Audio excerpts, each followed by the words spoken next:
It took us 2 years to pay off our debt. And while 2 years sounds amazing compared to the 5 that we thought it was going to take, it was still a really long time. And many people don't make it that far.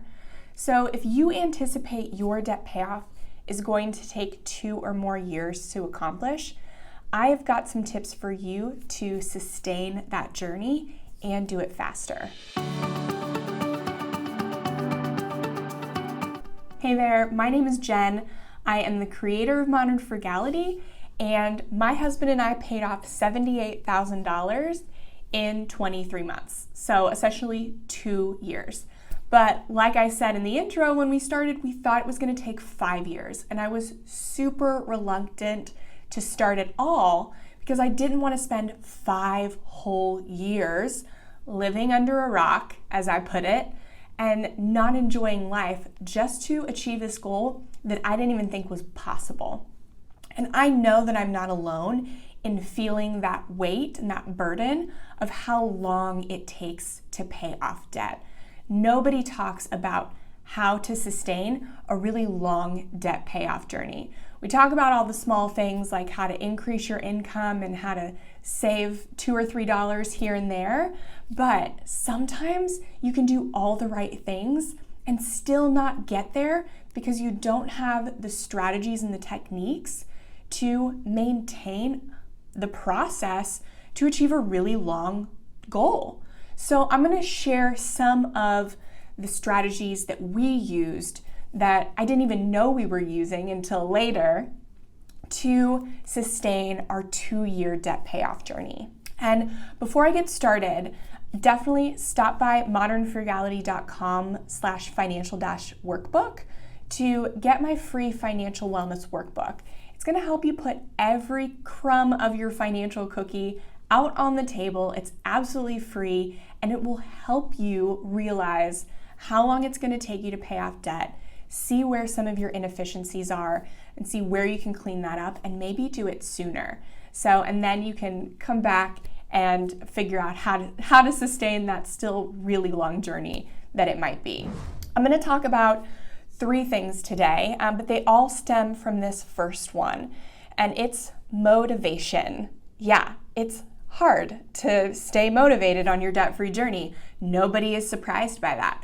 But there are actually techniques you can use to reinvigorate yourself, regain motivation, and get going again. So motivation is split up into 2 different sources. First is extrinsic, the second is intrinsic. So let's talk about extrinsic first. Extrinsic motivators come from outside of you, external motivations. So these are things like scheduling rewards for hitting milestones.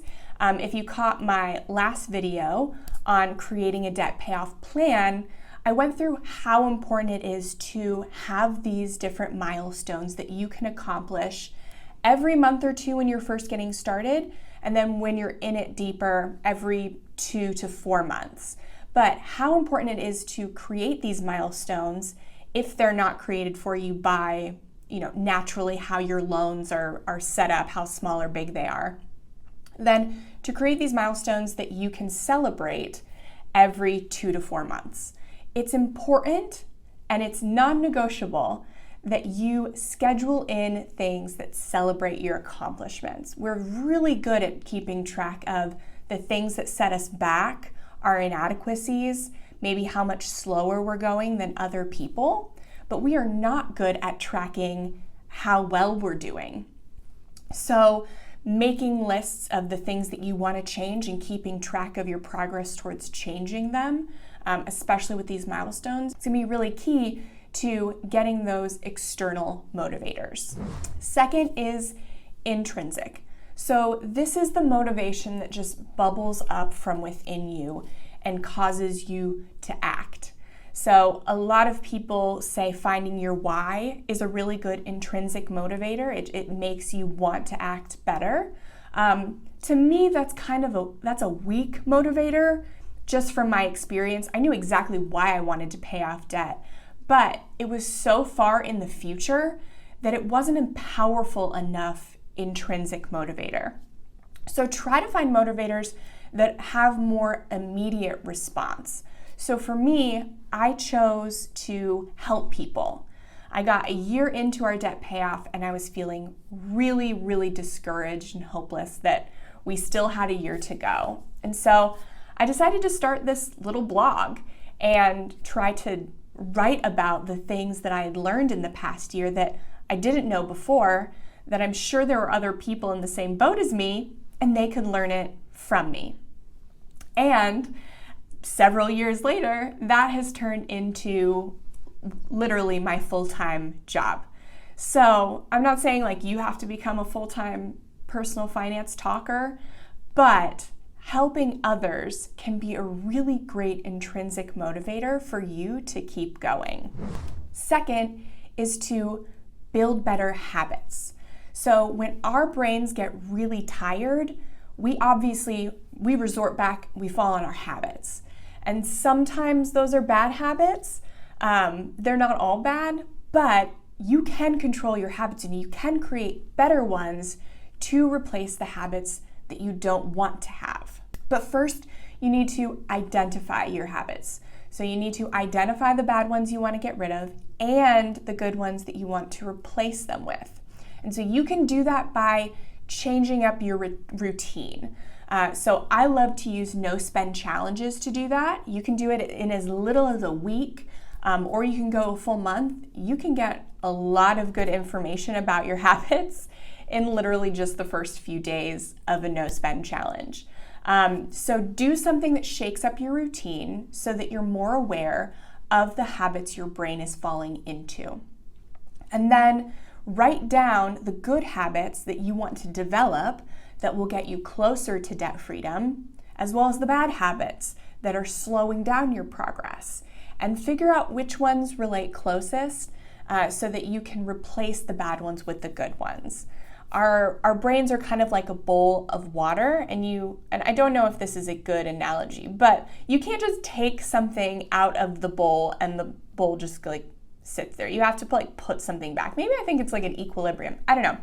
You can't just take something away and expect it to stay away. You have to replace it with something so that you don't resort back to the bad one. That's what I'm trying to say.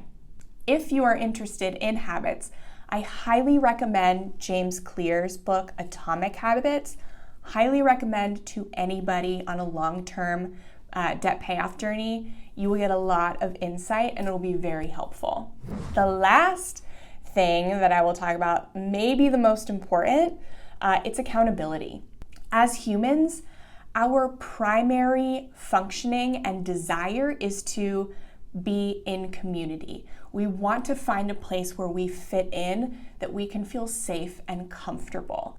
So having somebody on their own debt-free journey that you can create an accountability partnership with not only helps you, be accountable, it meets a basic human desire, and it'll make this doable long term. So maybe that's somebody you met in the debt-free community on Instagram, maybe it's your spouse, maybe it's a friend from college, whoever.